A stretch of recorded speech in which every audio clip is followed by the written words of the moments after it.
what you have now is a Communist Party-run company, ByteDance, and its most important overseas platform, TikTok, and it has a Communist Party committee. The editor-in-chief is the chairman of that Communist Party committee. That Communist Party committee and ByteDance have inked agreements with China's internal security apparatus, the Public Security Bureau, promising that they will make sure that their algorithms are informed by, quote, correct political direction.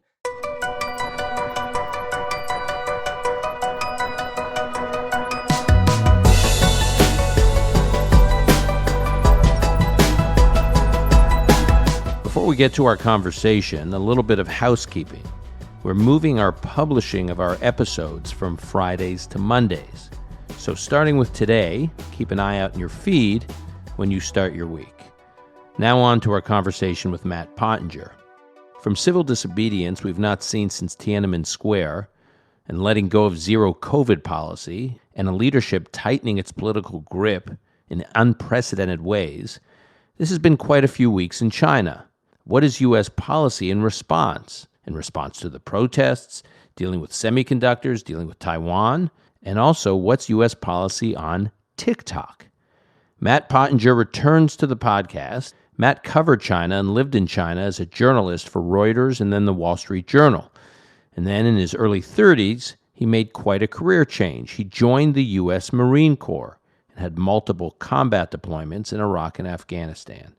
Later on, Matt played an instrumental role in the geopolitical story of our time, our topic today, reshaping the West's relationship with China, where he served as the Deputy National Security Advisor in the Trump administration and was the architect of the administration's strategy towards China. A lot of those policies endure even today through the Biden administration. Today, Matt is regularly called upon by policymakers on both sides of the aisle to consult on U.S. policy towards China. He recently co-authored an essay for Foreign Affairs titled Xi Jinping in His Own Words. We're going to talk a lot about that essay today. I highly recommend you read it. Matt is a distinguished visiting fellow at the Hoover Institute and chair of the China program at the Foundation for Defense of Democracies. This is Call Me Back. And I'm pleased to welcome back to this podcast, fan favorite, Matt Pottinger. There's like 3 or 4 guests we have that are repeat guests that I hear from folks that they can never get enough of. One of them is Matt Pottinger. So Matt, I appreciate you bringing your rock star status back to the podcast. How are you? Dan, no, it's really good to be with you. That's a big honor if that's true, because you've got a lot of great guests on your show that I love listening to. So thanks for having me on. Happy to have you. Sort of bizarre times, which I guess is consistent with when I ask you to come on to banter. Bizarre times beginning with the month we just had in China, the month of November. So it seems like there was a lot going on in November, and we were all sort of consuming the headlines that were not even daily, but like hourly. And can you just take a step back and try to explain to me what actually was happening in China in this past month? Yeah. So November 2022, pretty remarkable because it starts with Xi Jinping having just finished his 20th Party Congress, in which he say that he consolidated power would be an understatement. He essentially wiped out any sign of any other faction in the Chinese Communist Party. He retired people who had been more associated with some of Xi's predecessors in power, and he even, we can talk later about it, but there was even what looked to be the involuntary removal from the party Congress of Hu Jintao, the immediate predecessor. So then you come into November with the realization, just the growing realization that the Chinese economy is cratering, and it's cratering because of more than any other factor, the zero COVID policy that's been in place for years now in China.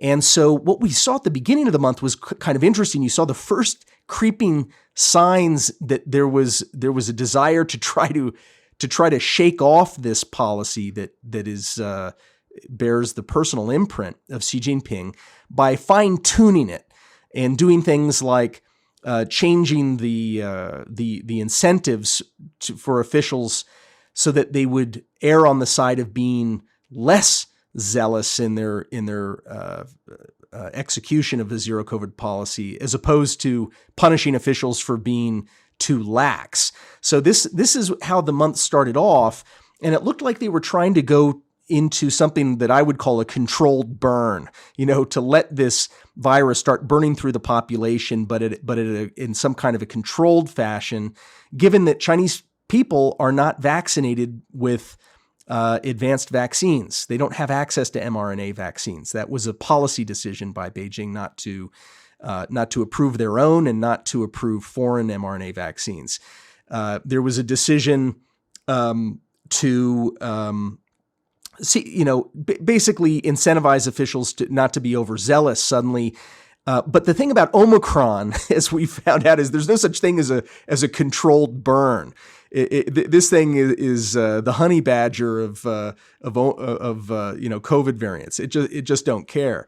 The thing is just going to rip like a wildfire if you give it the opportunity. And so as the thing began can I to rip, just for our listeners, that I just want to spend 1 minute on the numbers, because I don't think people I certainly didn't fully appreciate it. So if you look at China's elderly population, so the population that's most at risk, the latest numbers I saw, China has a population of 264 million people over 60 years old, 36 million people over 80 years old. So that's like a 300 million elderly people. Well over 10% of them have never been vaxxed. Not to mention those that got the first two shots never got a booster. So according to one study I saw, it's been like 18 months since second doses were given out to the population that did get vaccinated, which basically means very few people are really vaccinated in this country. Compared to the U.S., where 98.5% of people 65 years and older have had at least one shot of mRNA, of an mRNA vaccine. In China, it's not only the elderly that have these big numbers of non-vax, but you have huge parts of the population that haven't been vaxxed in 18 months. You got it. So it means that China's got whatever the opposite of herd immunity is, right? You've got a population of people who are immunologically naive to a virus that the rest of the world has been wrestling with and getting sick from and dying from and vaccinating against for 3 years now. And so that is a tinderbox. That helps explain why Beijing is so reluctant to shift away from zero COVID. They've painted themselves into a corner with these policies. It is Xi Jinping's personal policy. I've scratched my head about why it is that Beijing would not permit foreign mRNA vaccines, especially when they had negotiated, a Chinese company, Fosun International, had negotiated the right to distribute the BioNTech, which is the same as the Pfizer vaccine, all the way back in the spring of 2020.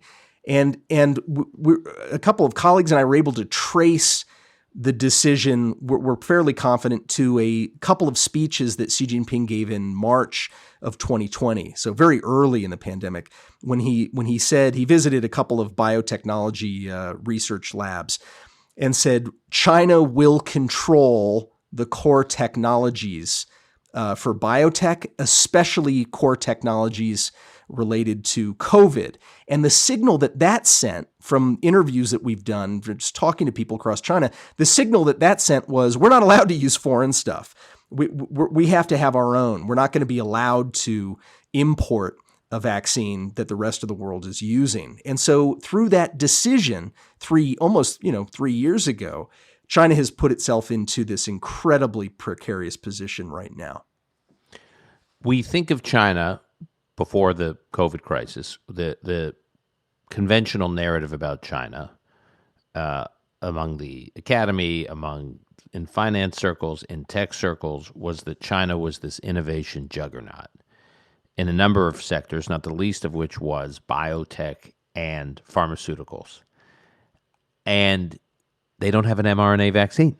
So how do you square that? I mean, it's one thing for China to say, we're not going to integrate with the rest of the world's pathway to an mRNA vaccine. We're going to do it on our own. But then when you layer on this widely held view up until the last few years that the China tech innovation steamroller can't be stopped, and it's going to steamroll through Asia, and it's going to roll through Europe, and ultimately steamroll through the U.S., and then you just see how they can't even produce and disseminate a reliable vaccine. So where's the gap? Yeah. So look, I mean, the hallmark of Xi Jinping's rule is he's really been guided by a fear of the Chinese Communist Party succumbing to the same fate as the Soviet Communist Party. So that it's the most important guide point for understanding what makes him tick. And so on what he has said is that we must control, by we, he means the Communist Party, and by the Communist Party, he means himself personally as the core of that party, that we must control the tools of dictatorship. That's the actual term he uses, not mine. The tools of dictatorship. And by the tools of dictatorship, he means that he must control, a strong leader at the top of the party with its monopoly on power must control information flow, ideology, textbooks, the military, the security apparatus, but also the economy. And so China is still innovative. China has these pools of incredible talent. It produces more engineers than any place on earth. But the hallmark of the Xi Jinping era is that he and the party will decide where capital will be directed now, and where it shall not be directed. And as a general rule of thumb, and we've seen this through his actions, particularly over the last 2 years, he is not fond of consumer-facing technology, including big tech platforms, which have been the most dynamic part of the Chinese economy, right? Hence the clampdown on like Alibaba. And on Didi, which was the rideshare app, which got Uber, kneecapped, and many others where those came from, and where he is now directing capital is towards what he calls, quote, the real economy, close quote. And by that, he means hard technologies that have generally have dual use purposes, that they have civilian commercial uses, but they also have uses at improving China's military capability and its internal repression and surveillance capabilities. And so the types of things that he's looking at are semiconductor design and manufacturing. He's bulldozed perhaps a couple $100 billion into sort of a state-led program to make China the world's leading manufacturer of chips. It includes things like nuclear fission and fusion. It includes autonomous systems, advanced manufacturing. It definitely includes things in the biotech space, which we can come back to in a moment. Because it hasn't helped them overcome the mRNA hurdle, which they really could have done. But it's these kinds of things that he considers to be the real economy. It's manufacturing heavy. It's not consumer driven items. Okay, so they don't have access, for now at least, to a reliable vaccine, and the population is under-vaccinated. Now, let's I mean, pick up where we left off with their slight opening, right? The loosening that began at the beginning of November. The thing took off like wildfire. China suddenly was reporting the highest daily caseloads of COVID ever.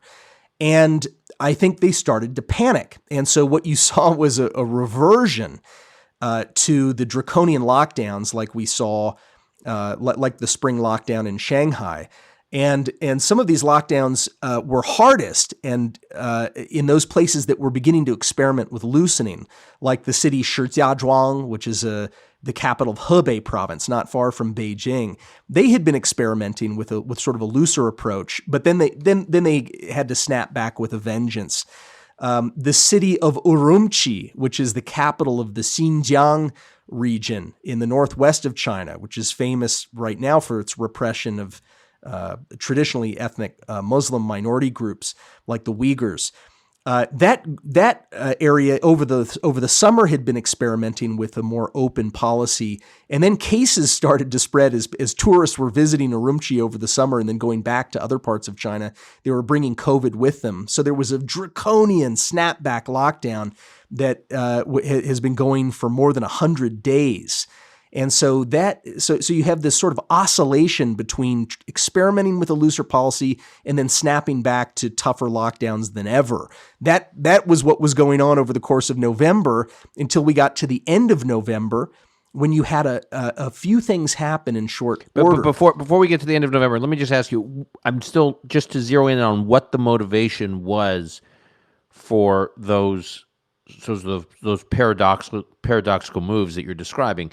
Was it in response to people getting frustrated with the intensity, the persistent intensity of the lockdowns, or was it in response to, meaning they knew they had a civil unrest, they knew they had a political problem on the ground among regular people, just frustrated, or was it motivated by, look, at some point we got to reopen this economy? Yeah, we're really suffering economically. It's both, but the real spark was an act of civil disobedience. And but first, what's going on with the economy? Local governments are running out of money. They're going broke. And that is because the way that local governments have been making their money and able to collect revenue over the last couple of decades is, yes, tax collection, but more important than that is the sale of land.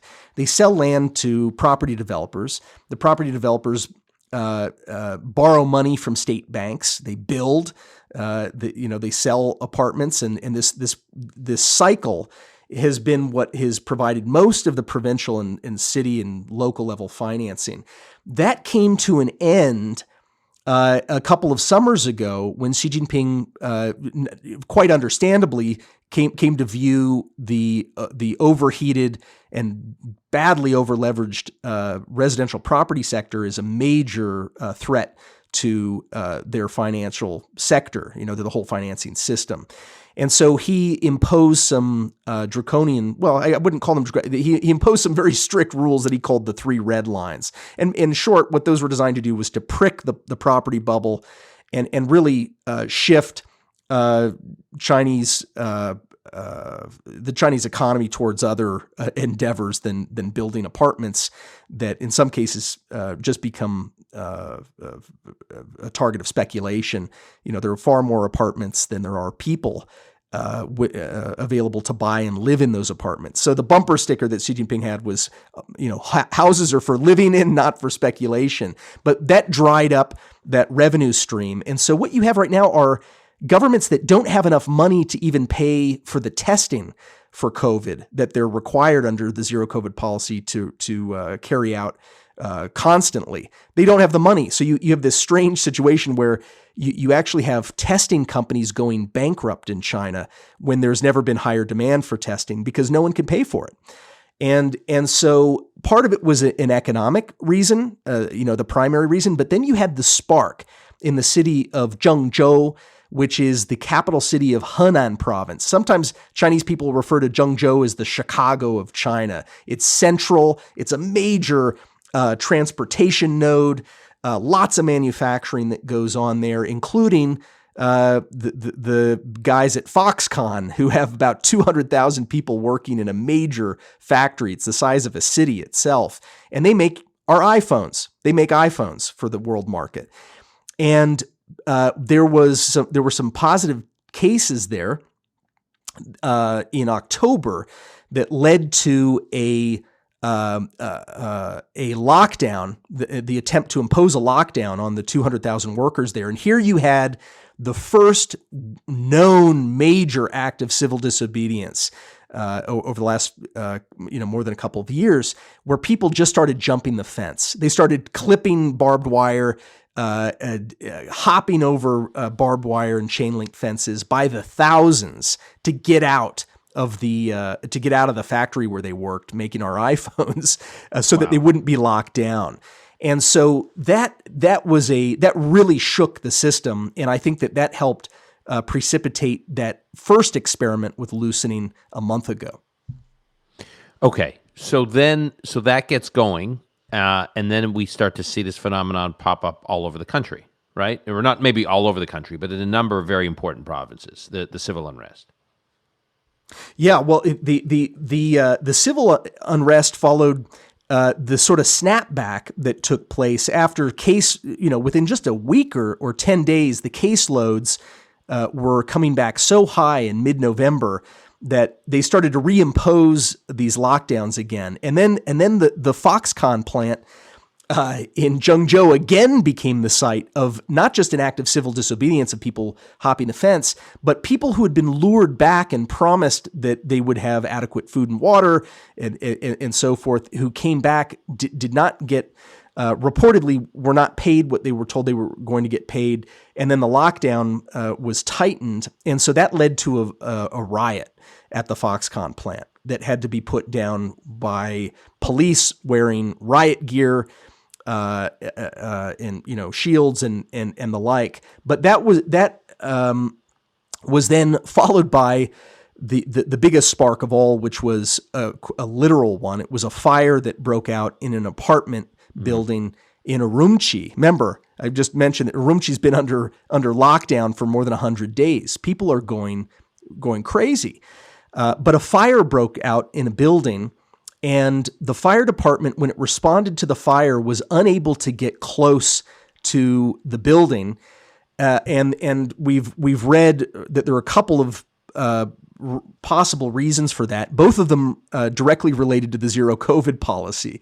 And that is that there were police barricades, according to some accounts, that got in the way of the fire truck response. The other is that all of the private vehicles parked around the city, all of the car batteries had gone dead because no one had driven their cars or started their cars in months due to the lockdown. So cars couldn't be moved, and so the fire truck was trying to spray its water from, a block away, and at least 10 people perished in those flames. Some videos of the people screaming out the windows asking to be rescued, one of the most horrific videos, made its way across China before censors were able to catch up with that. That was the spark that led to the first set of demonstrations across China directed at the central government, breaking out simultaneously in numerous cities and on numerous college campuses since 1989. So the first time in 33 years that we've seen protests like that. So you brought up 1989, so Tiananmen Square. So in 1989, the Chinese Communist Party clamps down on protests in Beijing, and they basically use brute force, right? Their surveillance system, their technology capabilities, their cyber capabilities are not obviously anything comparable to the era we live in today.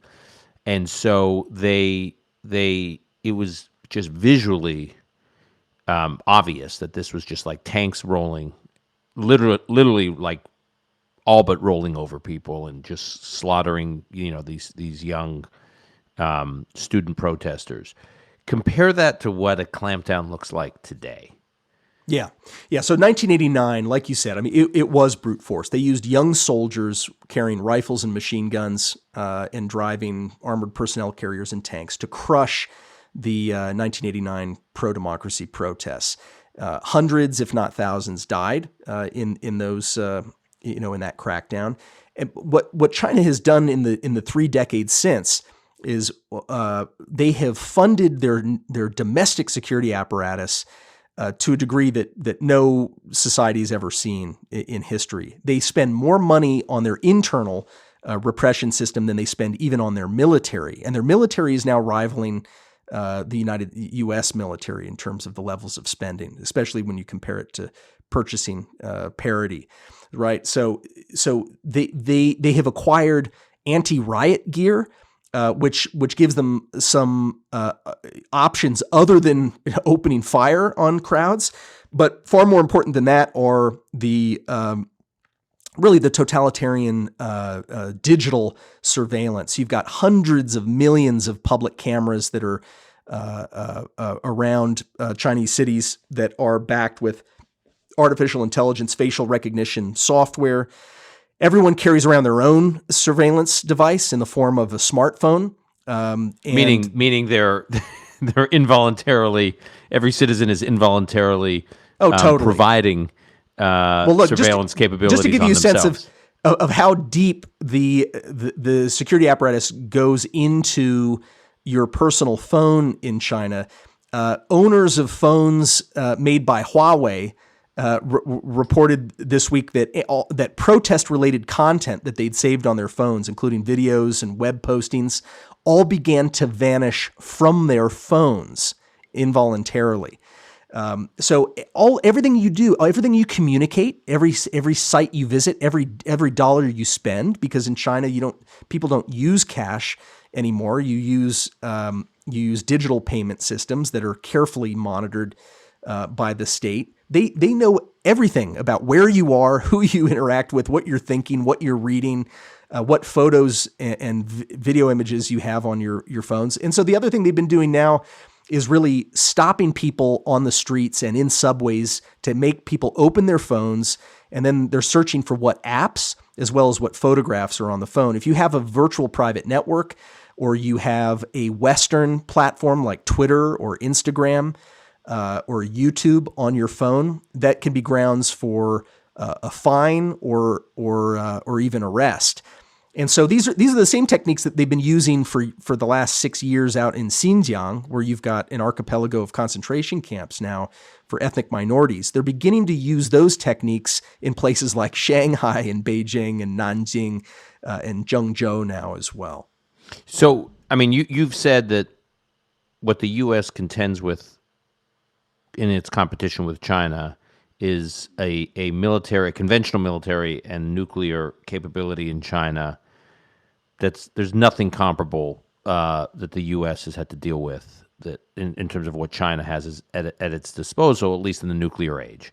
That we're dealing now with the country at a whole other level. And what you're saying now is whatever they're investing in those capabilities is actually on par with what they're investing on their domestic security and surveillance, which is extraordinary. Yeah, and they're also exporting that domestic surveillance system not only to places like Iran, their ally, but also to other countries in Latin America and beyond. We can talk about that on another podcast someday. It's a very troubling sort of trend. But in spite of this, you have numerous cities, numerous college campuses that break out in spontaneous protest against zero COVID and in solidarity with the people in Urumqi who perished in that terrible fire. So Chinese people know that Beijing has these means at its disposal, which is all the more reason why we should be in awe of the bravery of those who decided to stand up. The fact that Beijing is now starting to back away again from draconian lockdowns and it's starting to accelerate this loosening is directly thanks to those young students, those workers at places like the Foxconn factory, and just regular everyday citizens who gathered on street corners to speak out and speak up and show solidarity with people, including ethnic Uyghurs as well as ethnic Han Chinese in Urumqi in that fire. So this is really kind of an awesome, awe-inspiring act of bravery. People know that they are going to face severe consequences and already are facing severe consequences for showing up. But I want to come back to the paradox of the government of the Chinese Communist Party's approach, because so in response to the protests, they're loosening up. And at the same time, you say, as a result of the loosening up and the suboptimal vaccines that China has to distribute and how far behind they are in vaccinations, They've made their peace with the fact that the COVID is going to rip through the population. And then you have a healthcare system that is not capable of supporting and caring for a population at this scale that could be suddenly dealing with the consequences of COVID ripping through it.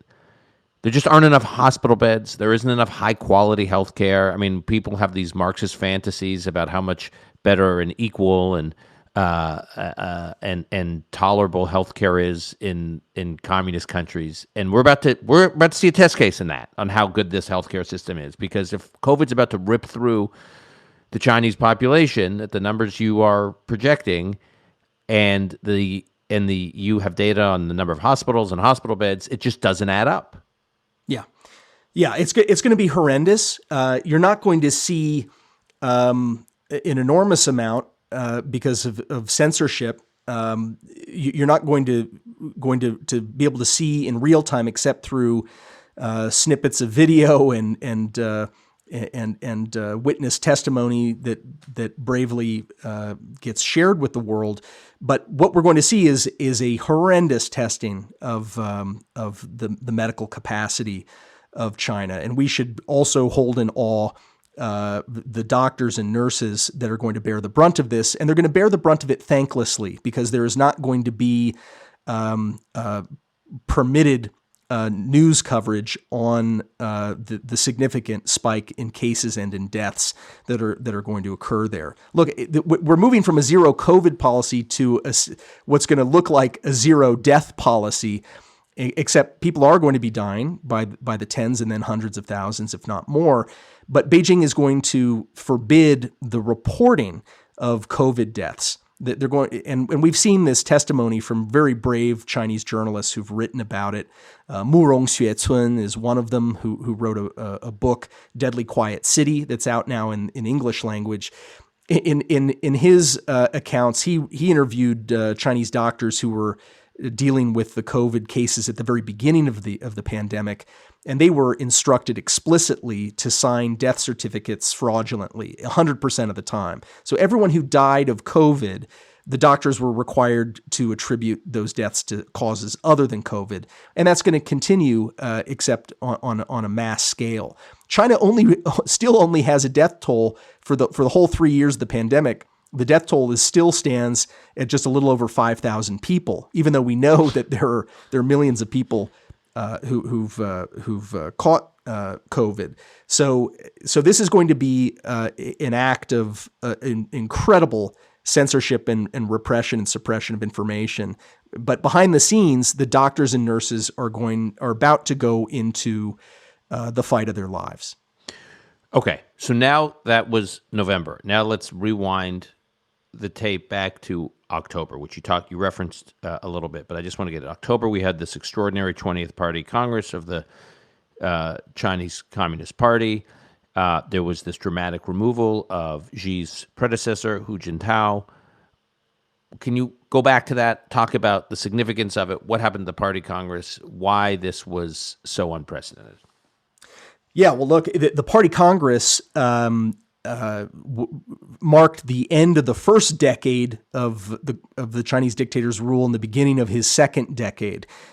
You really get a 5-year term, so this will be his third 5-year term. But because Xi Jinping did not identify or elevate anyone who could conceivably be considered a successor to him, what he was really marking was that it's at best halftime right now in Xi Jinping's rule, that he intends to rule for at least another decade.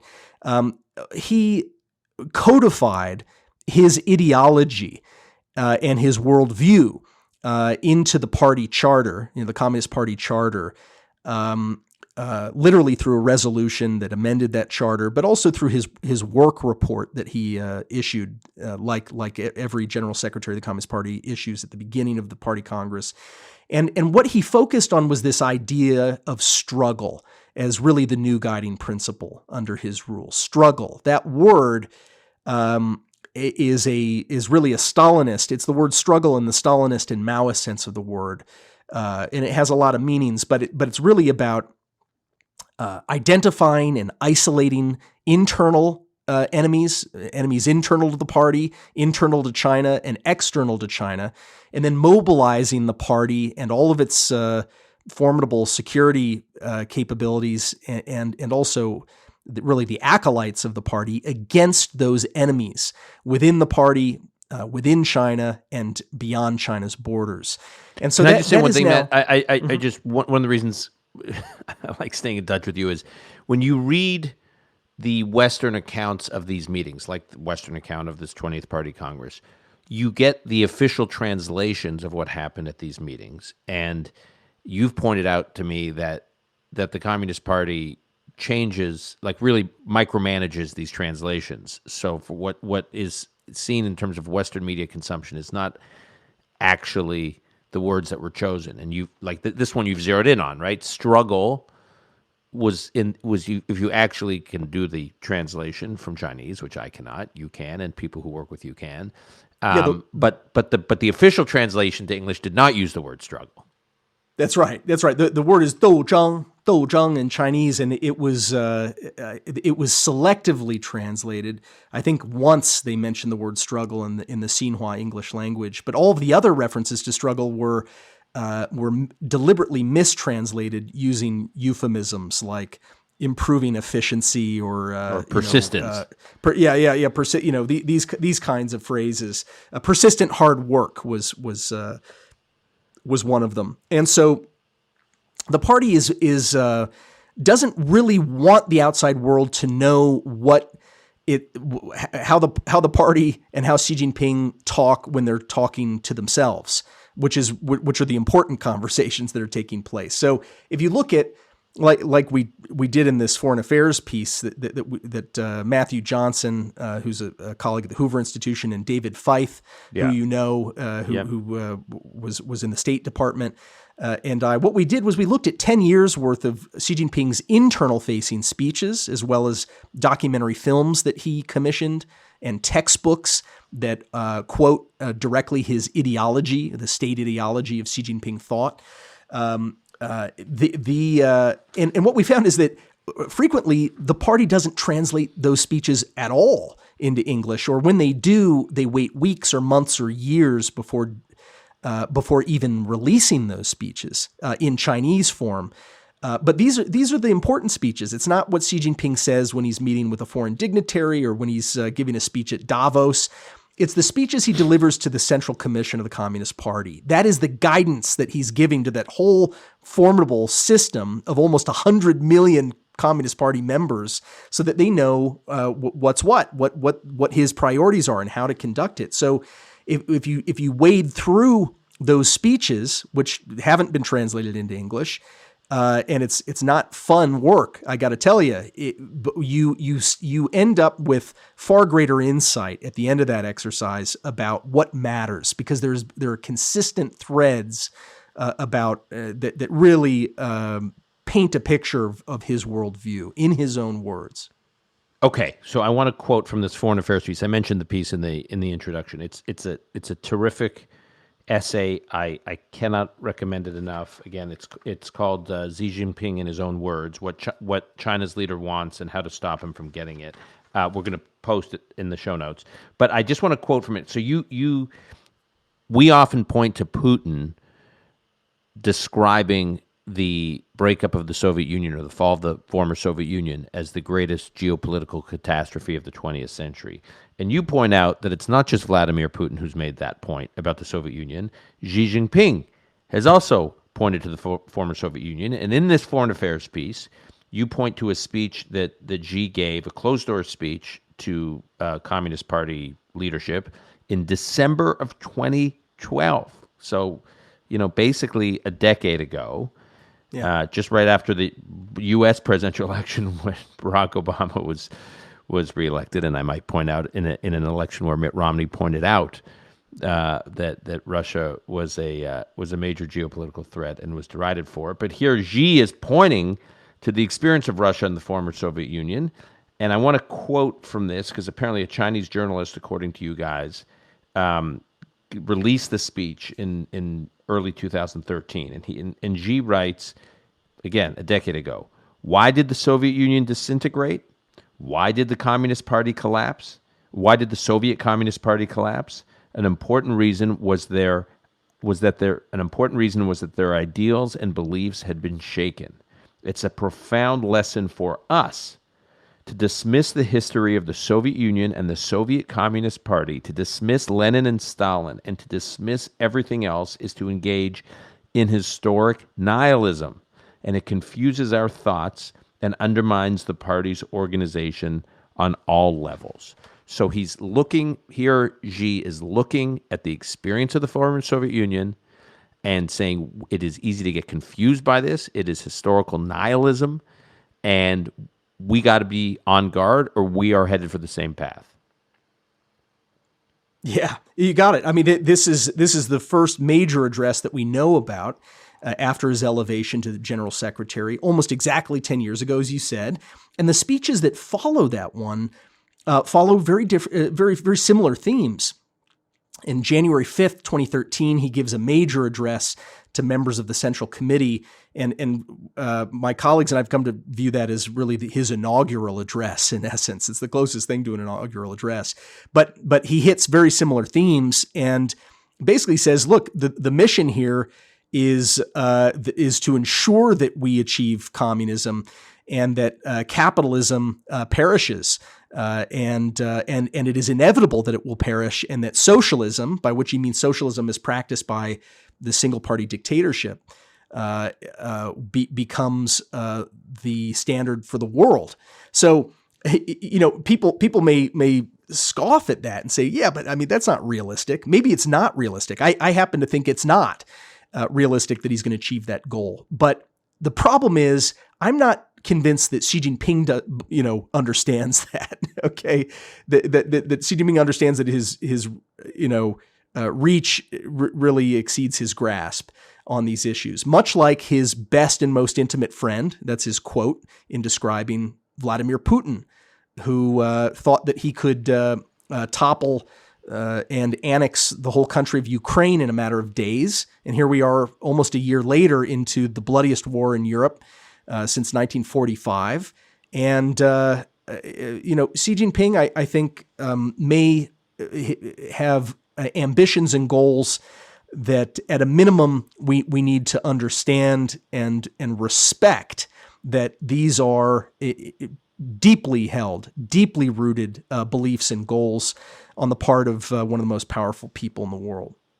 And there's another document you guys refer to, document number 9, I guess, of communique on the current state of the ideological sphere, which was leaked out in the summer of 2013, where there seems to be a fixation with what is referred to as, quote, color revolution. And as you point out, this term originated in the first decade of this century, when a series of uprisings in the former Soviet Union became known by colorful names. And there was Georgia's Rose Revolution in 2003, Ukraine's Orange Revolution in 2004, Kyrgyzstan's Tulip Revolution in 2005, and so there were all these color revolutions, which it's just interesting that Xi and his leadership are focused on that as like the real threat, or the seeds of real threats to, or was in the case of these former Soviet republics. And now you're seeing versions of that right now in China. These are, they may not be defined by color. They're not color revolutions,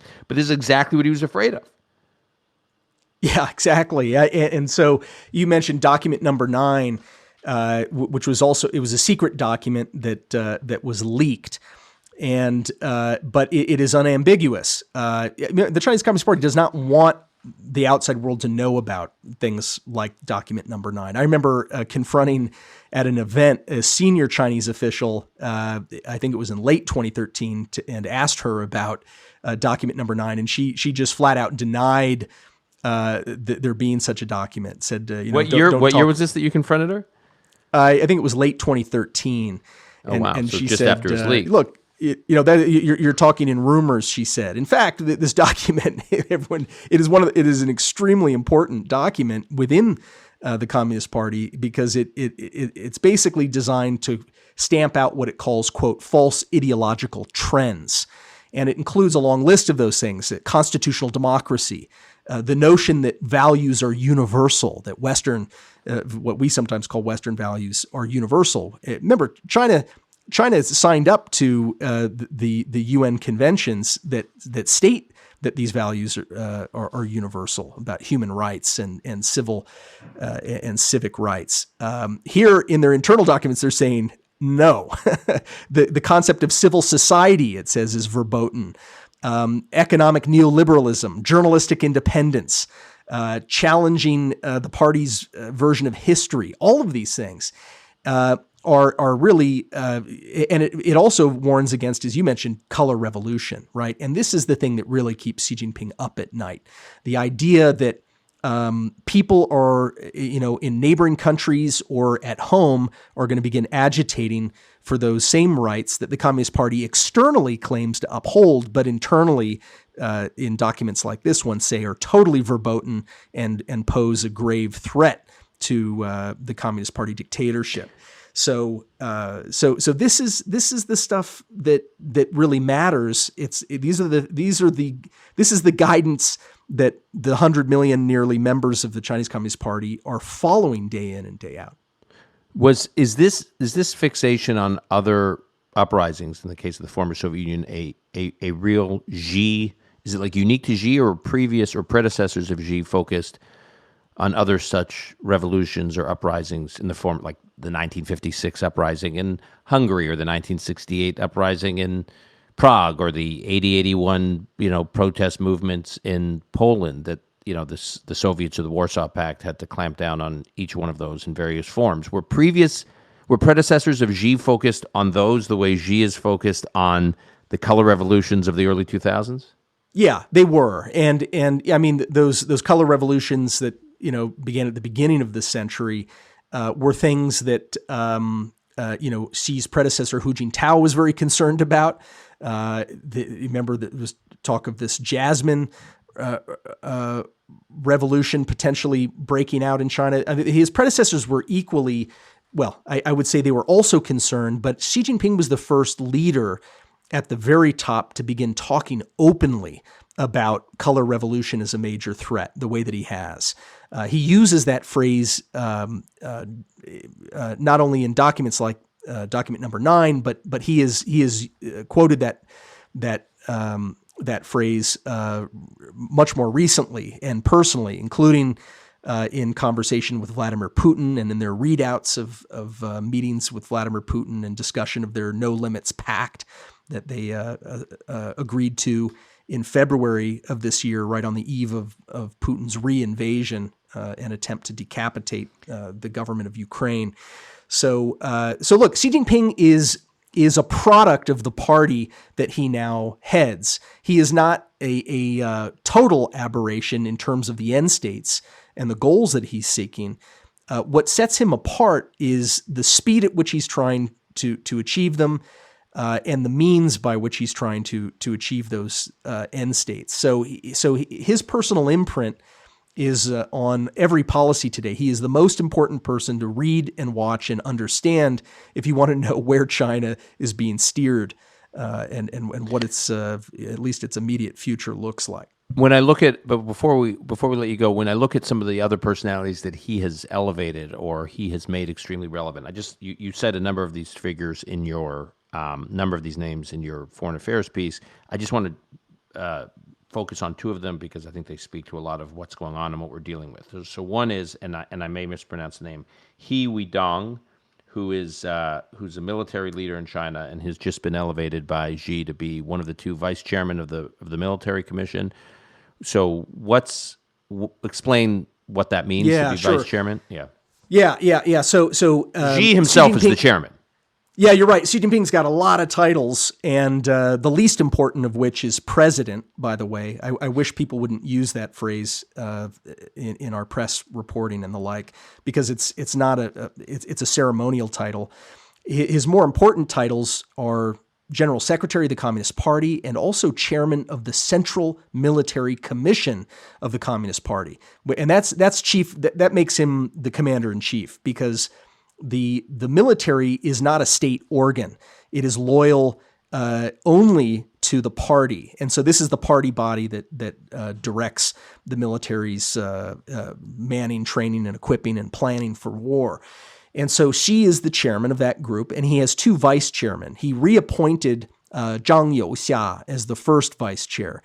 Even though Zhang Youxia is now 72 years old, he's 4 years past what was normally supposed to be a retirement time. And I think it's partly because he has been leading Xi's efforts to really to prepare for war, particularly against Taiwan. And he also is someone who fought alongside Xi Jinping's father. His father fought alongside Xi Jinping's father during China's Civil War. So there's sort of a royalty kind of tie there, red royalty. The second vice chair has gone, as you mentioned, to a guy named He Weidong, who was a 65-year-old who actually had to get promoted a couple of levels in order to get this job. And what's notable about him is that he was in command of the ground forces in the western part of China during that period of high tension and violence with India in the summer of 2020. Remember, there was a hand-to-hand combat between Indian troops and Chinese troops who had, according to the Indian accounts, had strayed into Indian territory. These are contested borders. But then he was moved, He Weidong was moved from the Western Command there to the Eastern Theater of China, the part of it that is focused on Taiwan. And he oversaw the exercises, the military exercises, and what I call a dress rehearsal for war in August of this year, following U.S. House Speaker Nancy Pelosi's trip there. So people should not feel a great degree of comfort in these two picks. Okay, and then the other name I want to ask you about is Zhang Fuping, if I'm pronouncing it right, who's the editor-in-chief of ByteDance, who also, interestingly, ByteDance is, as we all know, owns TikTok. This individual also happens to be the secretary of the company's Communist Party committee. So just for people to understand that, major companies in China have a Communist Party committee inside the company. Is that right? Yeah, you got it. I mean, look, all of, ByteDance, like so many of China's dynamic consumer-facing platforms, many of them were started by people who were not Communist Party members. As far as I'm aware, the founder of ByteDance was not a Communist Party member. Jack Ma was or is, but he's more of an exception. But what we saw starting particularly in 2017 onward was an effort under Xi Jinping to have the party assert control over these tech platforms. And so there were Communist Party committees that were set up or strengthened in all of these companies. By the way, you never read about this in any of the public filings to the SEC or to the New York Stock Exchange. This is a huge oversight by the SEC that you see no mention of the fact that the Communist Party committees of these companies are actually the most powerful components and decision-making bodies in these companies. And so what's happened is that most of the founders have been driven out of their companies or pushed to peripheral roles and removed as chief executives. But you have seen the rise in prominence, quietly but unmistakably, and never reported to the SEC, of Communist Party committee chairmen. And the ByteDance Communist Party committee chairman, as you mentioned, is Zhang Fuping, who also has the title of editor-in-chief of ByteDance. And so ByteDance... By the way, so we're talking about the fastest growing internet and social media company in the U.S. I mean, it's not a U.S. company, but it is a company that is the fastest growing service or product that Americans are using and consuming. But not only using, consuming, it is now becoming a primary source of news. Remember, everyone thought it was teenage girls dancing? It is a Pew Research poll just a couple of months ago found that this is becoming a major source of news for Americans, particularly very young ones, but really age 30 and under. And so what you have now is a Communist Party-run company, ByteDance, and its most important overseas platform, TikTok, is now perhaps the most powerful media and news company in American history. And it is run by, it has a Communist Party committee. The editor-in-chief is the chairman of that Communist Party committee. That Communist Party committee and ByteDance have inked agreements with China's internal security apparatus, the Public Security Bureau, promising that they will make sure that their algorithms are informed by, quote, correct political direction. And they've talked about how they've pledged to, quote, boost network influence and online discourse power and enhance public security propaganda, guidance, influence, and credibility. I've just described for you the parent company of the most powerful media company in American history. This is a grave risk and oversight by the U.S. government. It is a grave risk to our democracy. I think it's a grave risk to free speech in the United States.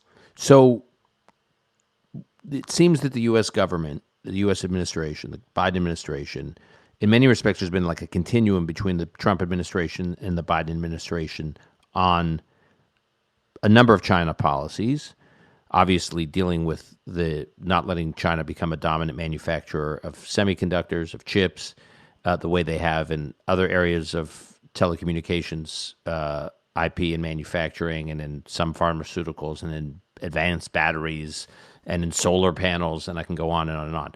They seem to be willing to plant a flag and not let China, accelerate their any kind of dominant role in semis, which is, I think, very important. And yet you point out that there seems to be a reticence about confronting them over a company like TikTok, and the sort of they're fine with hardware, confronting them on hardware, but not digital content and news. What's going on? They have the tools to do it, but like you said, so far we're seeing India has banned TikTok. India banned something like 200 or more than 200 Chinese apps with a snap of their fingers. With no, that was a very wise decision on the part of the Indian government. Every democracy should follow suit, should follow India's lead with this respect. But you're right. I mean, the story of the first 2 years of the Biden administration on China policy is one of primarily continuity with the Trump administration China policy, and I think that's a great thing. This is a bipartisan issue. It cuts, like you said, across party lines. This is a basic national security challenge, the biggest certainly in generations, and where the Biden administration is now facing a crossroads. They will either take action like India has done, and they've got the tools to do it, to get rid of Chinese controlled or heavily influenced content platforms, where the algorithms are literally governed by the Chinese Communist Party, or they will do some kind of mealy-mouthed mitigation measure where they say, well, as long as they protect. Do a better job of protecting the data of their American users, they're welcome to remain the most powerful media news company in American history, heavily influenced, overseen, and perhaps controlled by the Chinese Communist Party.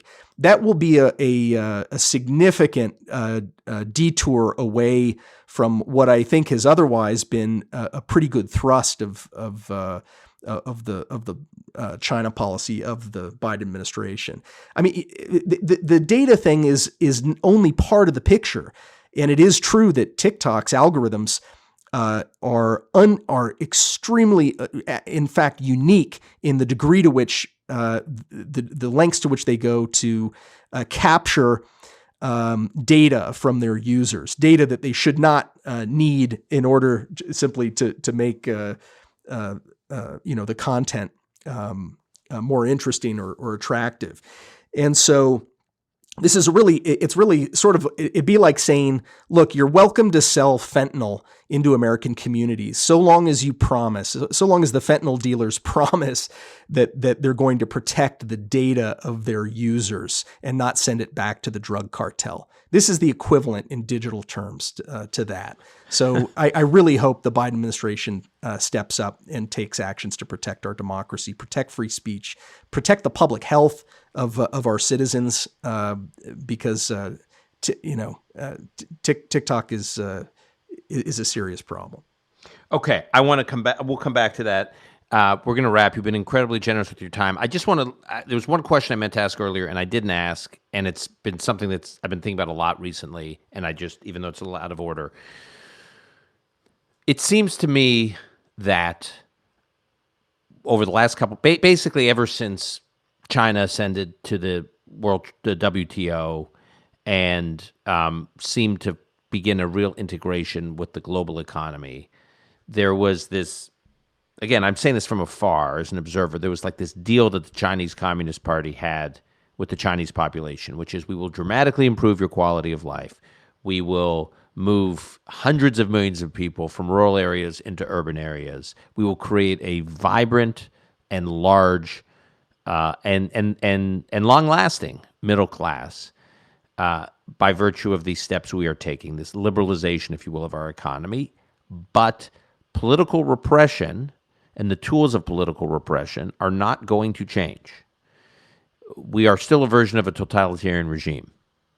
And that's the deal, even if it wasn't articulated as crudely as I'm laying it out. That was the deal. Your life will get better. There will still be incredible political controls and controls on free speech and controls on a whole range of areas affecting people's civil liberties. But your economic quality of life will get better. From afar, it seemed like most of the Chinese population had gone along with it. And it seems to me like now that whole deal, that whole formula is falling apart because of the economic trouble we've talked about a little bit here, and we've talked about headwinds that China's running into, self-inflicted, and we've talked about on previous conversations with you, and because of COVID, and we can go on and on and on. The whole economic deal is not as reliable as it once was, and yet the political repression is still robust and reliable. And could that be part of what the Chinese public is reacting to? Yeah, this sort of a contract, like you say, which isn't explicit, never was, but was sort of the mood of the country in the post-Tiananmen Square massacre era. The idea that, look, the party's going to control politics. Keep your nose out of it, but we're going to give you more opportunities to get rich, to live where you want to live, marry who you want to marry, and that it is now threadbare, unquestionably. When you see, for the first time in 33 years, these spontaneous protests across China that, by the way, involve students. They involve workers, like those who were rioting at the iPhone factory. It involves just everyday middle class and everyday people who gathered on street corners in solidarity with victims of the zero COVID policy.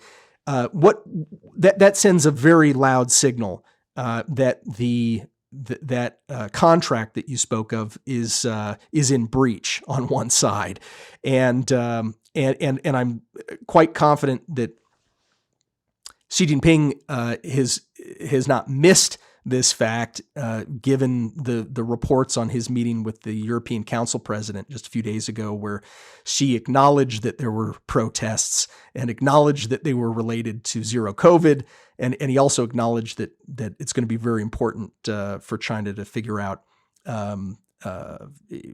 vaccination.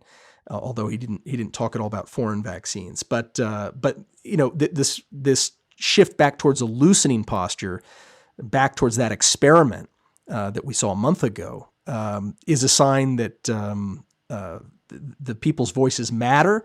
If China does lift zero COVID and shake this policy off, it will be precisely because of those people who are brave enough at enormous risk to themselves, consciously knowing that they were taking on those risks. The fact that they spoke up is heroic. Everyone in China owes those demonstrators for potentially reversing what's been an extremely destructive policy.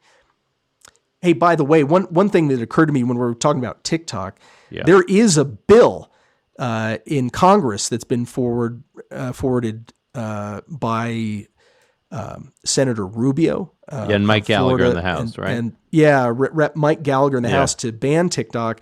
I think this needs to apply to all of the content providers that are governed and regulated by Beijing. If Beijing is going to try to influence international audiences, it should be constrained to having to do so on digital platforms that are regulated by and accountable to democracies. I will. In fact, I'll have Gallagher. We've had Mike on before, and we'll have him back on to talk about the bill. I know you've written about it and been informally involved in some way. So, Matt, we'll leave it there. Thanks. You've been incredibly generous with your time and your insights as always. So, lest I overstay my welcome as the host and risk not getting you to come back on again, I'm going to wrap there. So, thanks for this conversation. It was incredibly scary, interesting, enlightening. So, I'm grateful. Dan, thanks a million.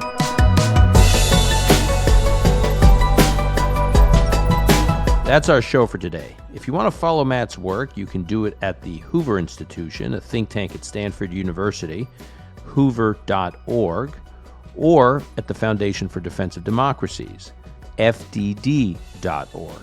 And also check out on the Foreign Affairs website Matt's recent essay that we talked a lot about in this conversation.